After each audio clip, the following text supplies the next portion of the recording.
Kita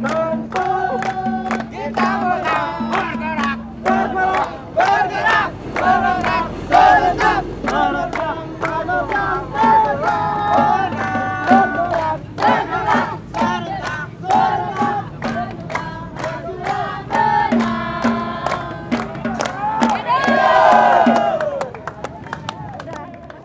Pak, Ibu di sini hari ini? Ikut memperjuangkan nasib suami. Kenapa memperjuangkan? Karena selama ini yang saya dapat kurang layak pendapatan. Sila beritahu bagaimana kehidupan Ibu dengan pendapatan Kita tidak sesuai. Kebutuhan sekarang semakin tinggi, tapi gaji tetap standar seperti itu saja. Kenapa pentingnya untuk Ibu memperjuangkan hak-hak kepada suami-suami? Karena yang menyangkut keuangan rumah tangga.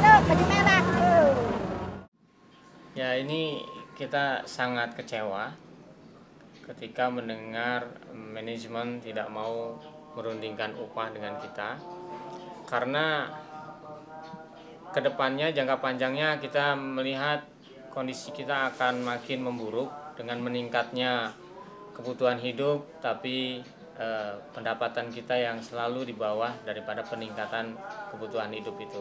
Jadi kedepannya mungkin menyekolahkan anak saja kita sudah kesulitan, apalagi mau sampai universitas. Mungkin ini menjadi satu permasalahan, bahkan untuk kehidupan sehari-hari saja kita sudah sulit kalau manajemen tetap tidak mau merundingkan upah dengan kita, karena dia menentukan upah berdasarkan keinginannya saja tanpa melihat kondisi kehidupan karyawannya secara sesungguhnya.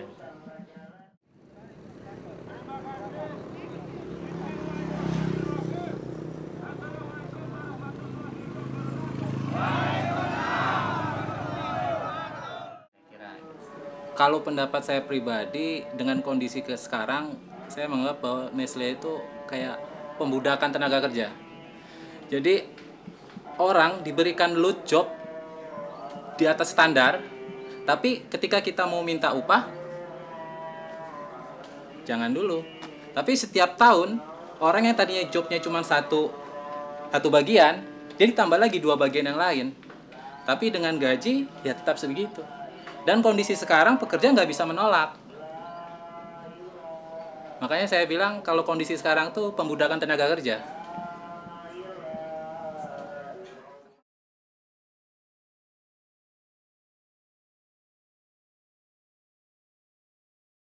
Ya kan? Mestinya peraturan perusahaan tidak boleh bertentangan dengan peraturan menteri atau undang-undangnya. Nah, mestinya di dalam peraturan perusahaan itu nanti ada poin tentang upah. Nah, di dalam penetapan besaran upah itulah nanti ada kesempatan untuk serikat pekerja untuk berunding di sana. Kemudian, ya kalau yang belum punya PKB mestinya pakai peraturan perusahaan. Nah, yang sudah punya PKB, inilah kesempatan bagi serikat pekerja untuk memasukkan itu bahwa di dalam penetapan upah, serikat pekerja punya hak untuk berunding. Nah, itu kan ditetapkan di dalam PKB-nya, perjanjian kerja bersamanya. Tergantung daripada perubahan upah kepada pimpinan, itu silakan aja gitu loh. Iya kan? Secara bipartit, oke, jalan. Kita nggak ngelarang-larang kok.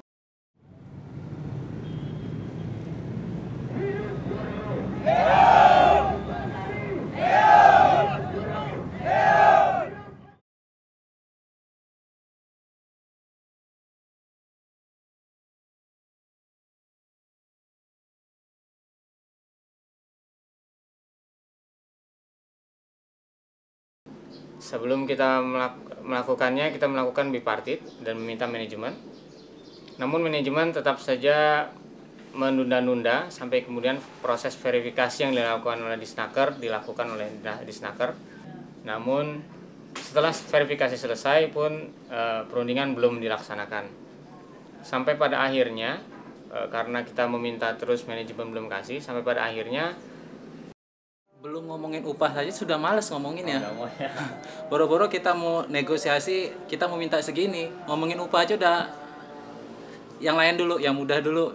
Jadi kita belum pernah sampai tema ngomongin upah, kita datang tuh belum pernah selama PKB kemarin. Kemudian sampai sekarang pun setelah kita dimediasi dan kita melakukan aksi dan meminta manajemen untuk musyawarah untuk melakukannya, ada berbagai hal yang terjadi termasuk mutasi-mutasi karyawan dan hak-hak yang semestinya sudah diberikan tapi tidak diberikan. Bahkan juga ada penahanan terhadap uang iuran anggota di bulan Januari 2008. Kita tidak diberikan sarana check off sistemnya, jadi mereka blok.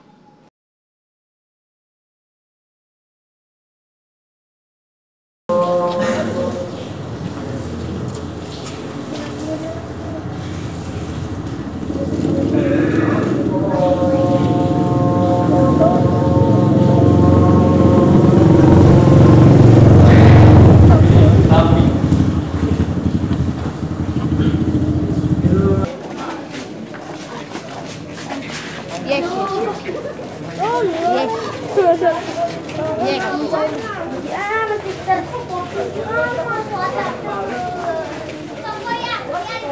Metal.